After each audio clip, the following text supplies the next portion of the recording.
Hi everyone and welcome to How Did I Get Here?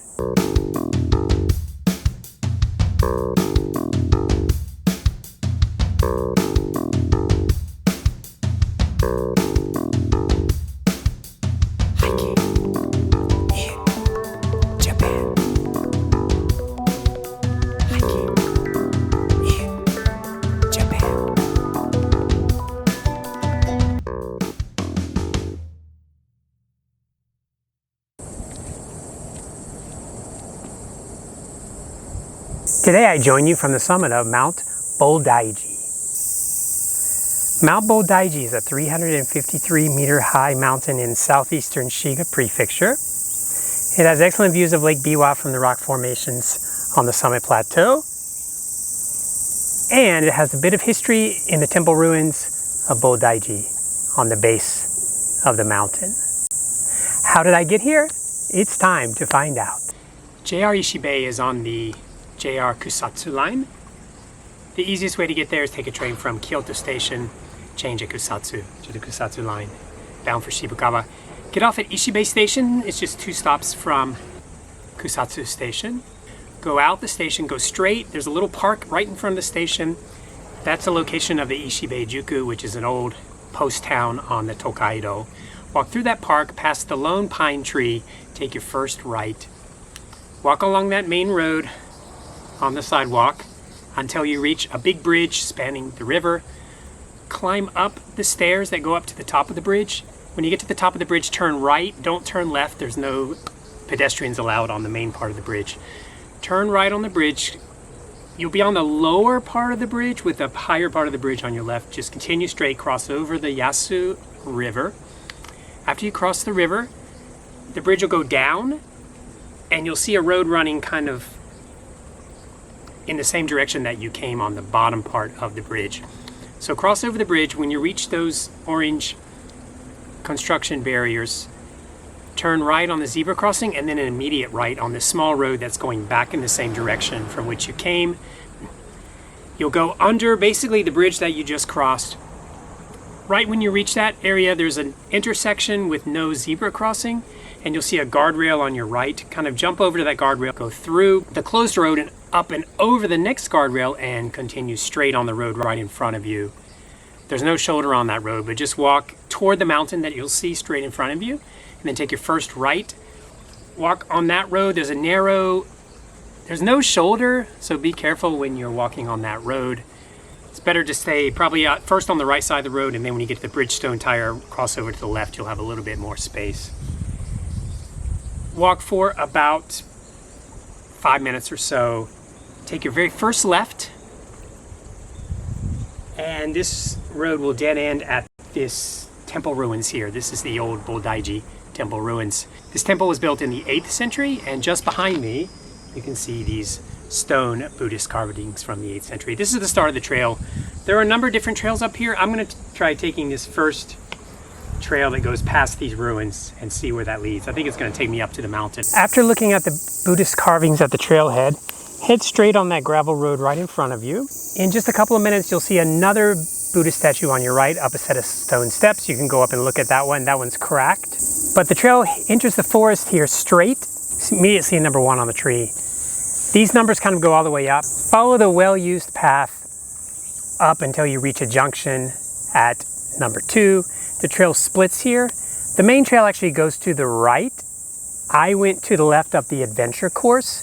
If you choose to go up the adventure course, be careful. It's very narrow, overgrown, lots and lots of spider webs. It's not so easy to get lost because there are red tape marks in a lot of places, but it's not very well traveled. So do take care. So when it splits here, if you want to go left, cross over the little creek, go up to the road and take a right, and you'll meander up and reach a lot of different kind of stone Buddhist carvings along the way.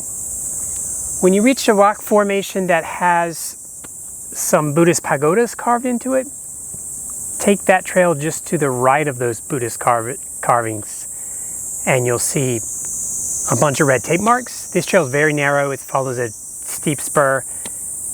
When you reach number 6 on the tree, the trail actually dead ends. There is a trail that goes straight with yellow tape. I'm not sure That looks like a trail that would take you to the summit, but it looks really steep. And I didn't want to risk it today. So you'll shoot down on your right into a steep gully and you kind of traverse on the side of the mountain. You traverse, go up, traverse some more, go up. And then you'll reach actually at number 7, you'll reach the main trail, which is lined with fixed ropes. From here, it gets much, much easier, the trail. This is the main trail. It's very well used, very well marked. And so just follow up the rope. As it gets up steeper and steeper and steeper, you'll hit a rock formation with a nice view, and then the trail will kind of switch back a while into bits of deep ferns. Eventually you'll pop out on the summit plateau. It'll flatten out, go through thick fern growth, and then you'll reach this shrine here, which is Ryuosha. So the trail that you follow basically from the bottom is called the Rekishi no Komachi, which is the historic route. From here, I'm actually not on the real summit yet. I still got to go a few more meters to the right here and up to the true summit. Well, I'm on the summit of Bodaiji mountain. It's only about a 5-minute walk from the shrine where I took my first break.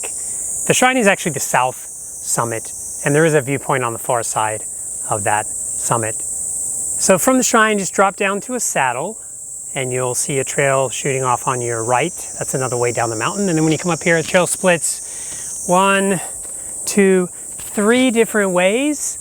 I'm using YAMAP today and it's not very well marked.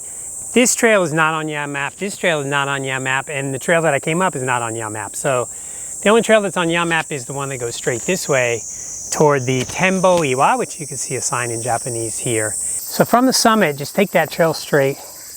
It'll traverse along the ridge. It'll climb up to this huge rock formation that has fixed ropes. Climb up the ropes, go to the top of the rock formation and enjoy the wonderful, outstanding panoramic views. You can see Lake Biwa, you can see Omi Fuji, you can see the Suzuka Mountains, you can see a lot of stuff from up there. Trail kind of continues down the backside of that. And then you reach another rock formation that has this very rickety wooden bridge that you can cross and get over to the rock formation. Be careful on that bridge, it's very slippery and kind of not very safe. But from there, from that last rock formation, the trail shoots down very steeply down these fixed ropes. You'll drop down into the forest. You reach another junction, ignore the trail to the left, continue to the right, and you'll drop down to this forest road and this water source right here on the trail that's coming out of this. You can drink this water, or if you're hot like me, you can dip your head into it.